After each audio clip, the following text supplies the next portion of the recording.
Bonjour, voici une nouvelle vidéo intitulée « Se libérer du piège du bien ou le réveil de l'humanité ».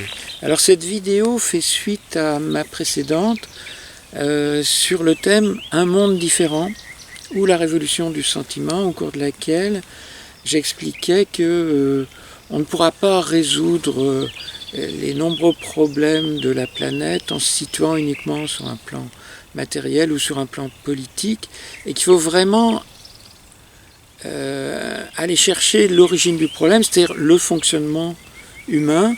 Et en gros, je disais que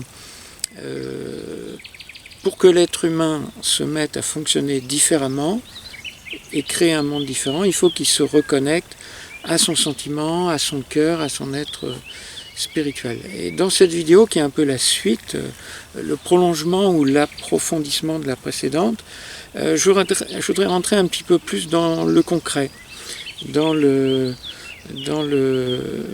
la compréhension vraiment du fonctionnement, du comportement humain. Et alors je voudrais attirer votre attention sur ce que j'appelle le piège du bien, parce que j'imagine que cette expression inhabituelle, hétérodoxe, sulfureuse, peut déclencher bien des interrogations, bien des questionnements. Qu'est-ce que j'appelle le piège du bien? Eh bien, plutôt que de vous faire un long discours, je vais vous donner un exemple très simple. Je pense que l'essentiel des problèmes humains viennent de la manie de faire la guerre.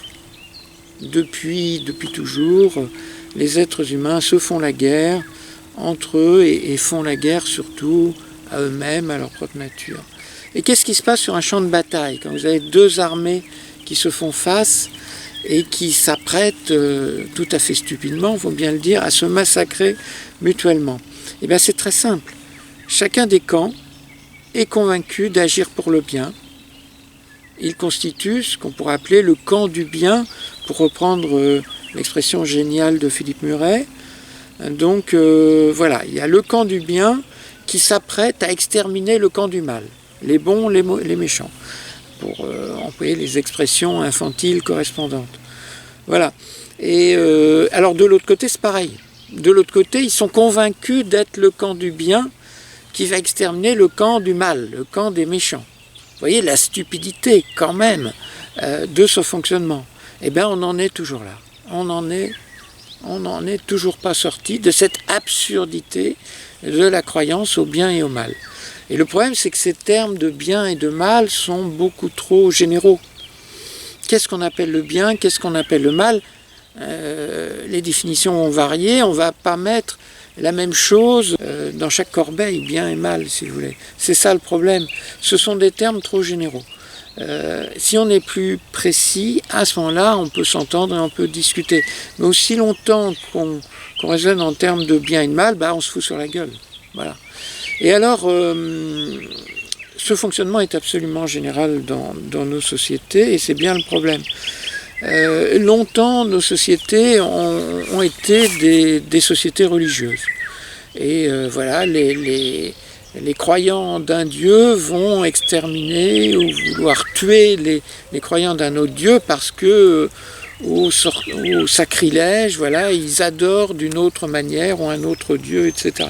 Mais je ne sais pas si vous l'avez remarqué, les haines et les massacres les plus violents sont à l'intérieur d'une même religion. On ne va pas parler des autres religions. Prenons la religion occidentale, le christianisme. Bon, il n'y a pas de quoi frimer. Nous autres, les Occidentaux, on a fait autant, si ce n'est bien pire que les autres, avec les guerres de religion. Prenons l'exemple du massacre de la Saint-Barthélemy. Voilà, donc la violence inouïe, inimaginable. Le désir de tuer tous ceux qui ne prient pas comme soi, qui ne pensent pas comme soi, qui ne croient pas comme soi. Comme disait je ne sais plus qui, tuez-les tous, Dieu reconnaîtra les siens. Vous voyez le niveau d'intelligence et de morale. La religion a toujours favorisé, par cette croyance quand même assez stupide au bien et au mal, a toujours favorisé les guerres, les conflits et les massacres. Mais ce n'est pas limité au domaine religieux. Dans le domaine politique, on va rencontrer exactement le même fonctionnement. Je ne sais pas si vous avez remarqué la manière dont les gens de gauche, avec un mépris et une diabolisation inouïe, parlent des gens de droite, et la manière dont les gens de droite, avec un mépris et une diabolisation inouïe, parlent des gens de gauche. À gauche, en particulier, on a tendance à qualifier de fascistes, de fachos, tous ceux qui ne sont pas de gauche. Je vais raconter une petite anecdote qui est tout à fait significative que m'a raconté un copain. Il va dans une librairie alternative, donc plutôt de gauche radicale, et il y avait un endroit où les gens, vous savez, ces fameuses boîtes à livres, où les gens mettent les livres qu'ils ont lus et que d'autres peuvent récupérer. Et puis, il y avait les gens de la librairie qui étaient en train de faire le vide là-dedans et de jeter tous les bouquins qui n'étaient pas politiquement corrects. Et en particulier, il les voit jeter des bouquins de Georges Bernanos. Alors il dit, pourquoi vous jetez les bouquins de Bernanos? Et on lui répond, c'est un facho. Et il leur dit, c'est pas du tout un facho, c'est un conservateur, mais c'est quelqu'un qui est à l'origine des idées de la décroissance. Il a écrit un bouquin qui s'appelle « La France contre les robots » et il est reconnu par les tenants de la décroissance comme un de leurs précurseurs au même titre que Charbonneau et les autres. Donc un comportement complètement absurde et qui rappelle Fahrenheit 451 ou le totalitarisme à la 1984. Donc cette idée que les autres seraient des fachos, alors qu'en fait ils ne sont pas du tout fachos, ou qu'ils incarneraient le camp du mal et qu'on serait soi-même le camp du bien, voilà l'erreur. Voilà l'erreur. On pourrait continuer avec la religion moderne, la spiritualité moderne dont j'ai déjà parlé dans de nombreuses vidéos. Je vous renvoie en particulier à ma vidéo Le mental et l'ego, deux ennemis imaginaires. Oser penser et puis aussi être sa propre autorité. Voilà, si vous avez envie de plus de développement. Aujourd'hui, dans la spiritualité moderne, on ne parle plus de mal ou de bien, mais on parle de positif ou de négatif. Et ça revient exactement au même. Donc les gens positifs considèrent que les gens qui ne le sont pas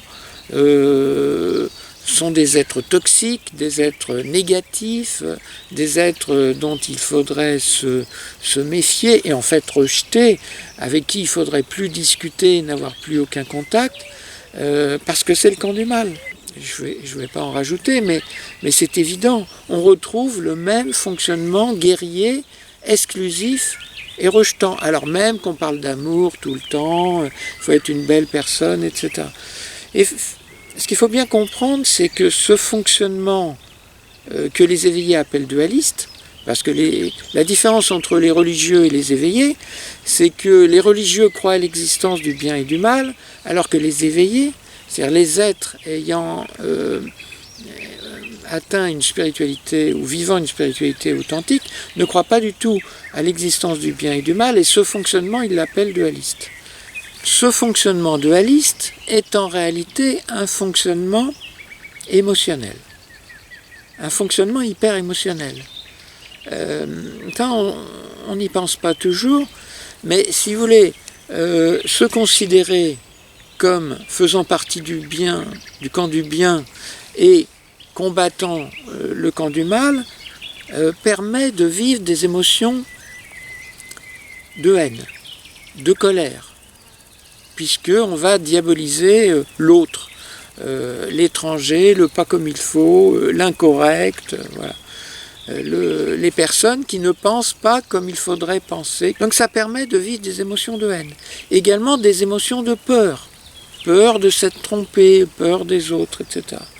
Et des émotions de culpabilité, peur de ne pas être exactement comme il faudrait être, si vous voulez. Et également des émotions d'autodévalorisation. Je fais partie du camp du bien. Vous voyez ? Donc c'est un fonctionnement hyper émotionnel. Et en fait, ça résume le problème de l'humanité. Le problème de l'humanité, c'est de fonctionner, je ne dis pas toujours, mais bien souvent, de manière hyper émotionnelle. Et qu'est-ce qui se passe quand on fonctionne de manière hyper émotionnelle ? L'émotion occupe tout le champ de la conscience. La haine contre l'autre, etc., la culpabilité, la peur d'autrui, bon, à l'origine de tous les racismes, de tous les rejets. Et comme l'émotion occupe tout le champ de la conscience, il n'y a plus place pour la voie de l'intuition. Pour la voie de la conscience, la voie du sentiment, la voie de l'être spirituel authentique. Mais qu'à cela ne tienne, c'est pas grave, puisque l'idéologie à laquelle on aura adhéré, qui est justement à l'origine de cette division de l'humanité entre bien et mal, la division du monde entre bien et mal, l'idéologie à laquelle on aura adhéré fournit des réponses toutes faites, des réponses en kit. Voilà, on a juste à aller au magasin, on a des réponses toutes faites. Voilà. L'idéologie fournissant la bonne manière de faire, nous disant quoi dire, quoi penser, quoi répéter. Et bon, voilà, les belles personnes, les bons dévots, les adeptes du camp du bien, répètent en boucle des formules toutes faites, si vous voulez. Ce n'est pas là un fonctionnement sage, ce n'est pas là un fonctionnement spirituel, ce n'est pas là le fonctionnement qui permettra de changer le monde.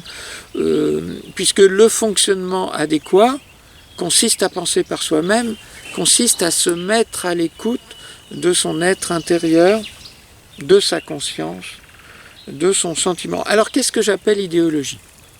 Parce qu'il y a un double piège, le piège émotionnel et le piège corrélatif, le piège idéologique. J'appelle idéologie un système rigide de réponses toutes faites. Et de dogmes, donc de normes, de croyances, de rituels, auxquels on aura adhéré, non pas comme fruit d'une réflexion personnelle et d'une expérience personnelle, mais par adhésion envers un système et soumission à une autorité ou un ensemble d'autorités. Voilà, on adhère à un système et on répète les pensées de l'autorité, donc des pensées qui ne viennent pas de soi. Donc le contraire d'une spiritualité authentique par laquelle on se met à l'écoute de soi et on devient sa propre autorité. Alors ces idéologies peuvent être de nature très différente, idéologie religieuse, on l'a vu, idéologie spirituelle ou pseudo-spirituelle aujourd'hui, idéologie politique, bien sûr, idéologie philosophique, et puis nous avons aujourd'hui une idéologie sociologique qui est le fameux wokisme qu'on appelait autrefois politiquement correct. Alors la perversité des idéologies, c'est qu'elles sont un mélange inextricable d'erreur et de vérité. Les vérités servant en quelque sorte de produit d'appel pour appâter celles et ceux qui vont y adhérer et qui vont du coup intégrer toutes sortes de croyances, d'idées ou de commandements absurdes et aliénants. Voilà, c'est comme ça que malheureusement l'être humain fonctionne depuis toujours, en fait, depuis le début des temps. Et ce qui serait vraiment un changement profond, radical, considérable, et ce qui pourrait vraiment contribuer à faire advenir un monde différent, c'est que l'être humain change de comportement, se libère de son syndrome d'adhésion à des idéologies qui lui fournissent un prêt-à-penser, voilà, un prêt-à-penser tout préparé, dans lequel il a simplement à se fondre bien confortablement, apparemment. Mais voyez, c'est pour des raisons émotionnelles que l'être humain fonctionne ainsi de manière idéologique depuis toujours dans l'optique de traiter les problèmes à leurs racines, ce qui pourrait permettre à l'humanité de sortir, de se libérer du piège du bien, de l'impasse du bien, c'est précisément de guérir ses émotions, d'aller à la rencontre de ses émotions. Et je crois que la véritable conversion dont parlent toutes les traditions religieuses, en fait, c'est pas le fait d'adhérer à une nouvelle doctrine, à un nouveau dogme, parce que ça, on voit ça très souvent, des gens qui quittent une religion pour aller dans une autre religion, bon, la belle affaire, hein, c'est passer ce que j'appelle d'un manteau d'aliénation à un autre manteau d'aliénation. Il y a des gens, ils vont passer leur vie à faire ça. Ils adhèrent à une idéologie qu'ils rejettent, et après ils adhèrent à une autre idéologie. Et moi, j'attends toujours le moment où ils cesseront d'adhérer à des dogmes, des croyances, des idéologies. Donc la véritable conversion, à mon sens, c'est de passer donc de l'attention, de la concentration vers le monde extérieur, et donc la dépendance envers l'opinion d'autrui, à l'attention au monde intérieur. Qu'est-ce qui se passe? Et c'est ça pour moi la véritable conversion, le véritable changement, la révolution, ce que j'appelle révolution du sentiment, c'est de commencer à s'intéresser à ce qui se passe à l'intérieur. Tous les maîtres spirituels l'ont dit, le changement commence à l'intérieur. Connais-toi toi-même et tu connaîtras l'univers et ses lois. C'est lorsque on se tourne à l'intérieur de soi que l'on peut véritablement changer. Alors, ce que j'appelle se tourner vers soi, c'est pas simplement prendre conscience des émotions. Parce que si on prend conscience des émotions, on réalise qu'on fonctionne de manière névrotique, mais la névrose demeure inchangée parce que les charges émotionnelles sont toujours là présentes. Donc c'est pas seulement ça, c'est véritablement transmuter ou commencer à transmuter ces émotions. Donc encore une fois, je vous renvoie à ma vidéo « Comment transmuter ces émotions » pour la partie pratique. Qu'est-ce qui se passe quand on commence à transmuter ces émotions? Non seulement on se rend compte de ce qui se passe en soi, donc on va abandonner les comportements névrotiques, mais en plus les charges émotionnelles diminuent de plus en plus. Or, qu'est-ce qui se passe quand les charges émotionnelles diminuent? Le champ de la conscience se libère. Et donc du coup, la voix intérieure, la guidance intérieure, l'intuition, la sagesse intérieure, ce qu'on appelle le guide intérieur, peuvent commencer à s'exprimer. On peut commencer à fonctionner avec sagesse, avec profondeur, en laissant s'exprimer sa divinité, en se reconnectant à ce qu'on appelle la transcendance, c'est-à-dire l'essence de toute spiritualité véritable. On redevient soi-même. Et quand on redevient soi-même, qu'est-ce qui se passe? On fonctionne spontanément, avec éthique, avec respect, avec conscience. Et donc ça montre bien que le fonctionnement habituel des religions qui consiste ou de la pseudo-spiritualité contemporaine, qui consiste à vouloir changer l'être humain par des commandements, par des règles, par des efforts, ne marche pas, puisque ça fait des milliers d'années que les religions essayent de faire fonctionner ainsi l'être humain. Les commandements, ça ne marche pas parce que c'est contraire au fonctionnement de l'être humain. L'être humain n'a que faire des commandements. Il a besoin de se reconnecter à la source de lui-même ou d'elle-même, parce que nous sommes fondamentalement des êtres divins. À partir du moment où nous ne sommes plus hypnotisés par les idéologies, donc esclaves de leurs dogmes et de leurs normes, à partir du moment où nous ne sommes plus hypnotisés par nos émotions, nous retrouvons notre sagesse fondamentale, notre sagesse primordiale, et nous nous comportons spontanément et naturellement de manière vertueuse, adéquate, respectueuse et bénéfique pour la société en général.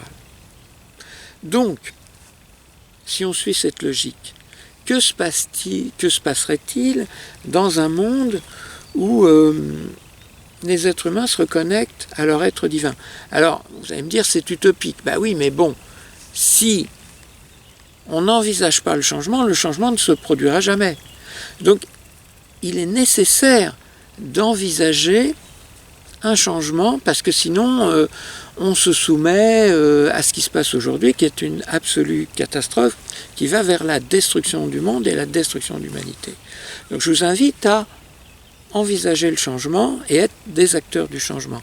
Donc qu'est-ce qui se passe si les êtres humains, en se libérant des idéologies, en guérissant peu à peu de leurs émotions, car c'est un processus graduel, qu'est-ce qui se passe s'ils se reconnectent à leur conscience, à leurs sentiments, à leur intuition, à leur sagesse intérieure?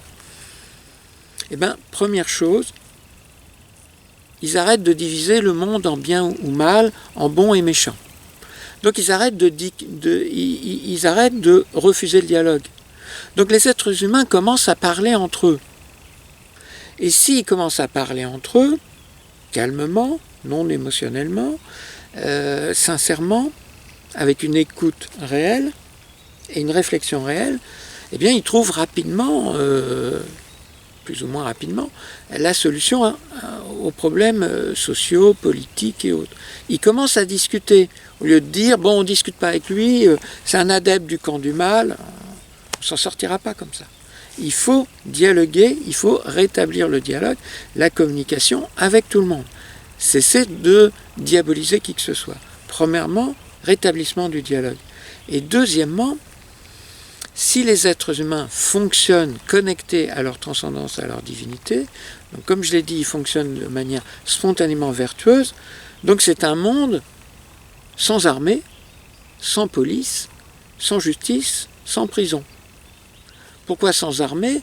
Parce que des dirigeants éclairés ont autre chose à faire que de chercher noise à leurs voisins et d'entrer en guerre sans raison. Bon, on en est loin aujourd'hui, mais les choses peuvent changer, de par précisément l'éveil de l'humanité.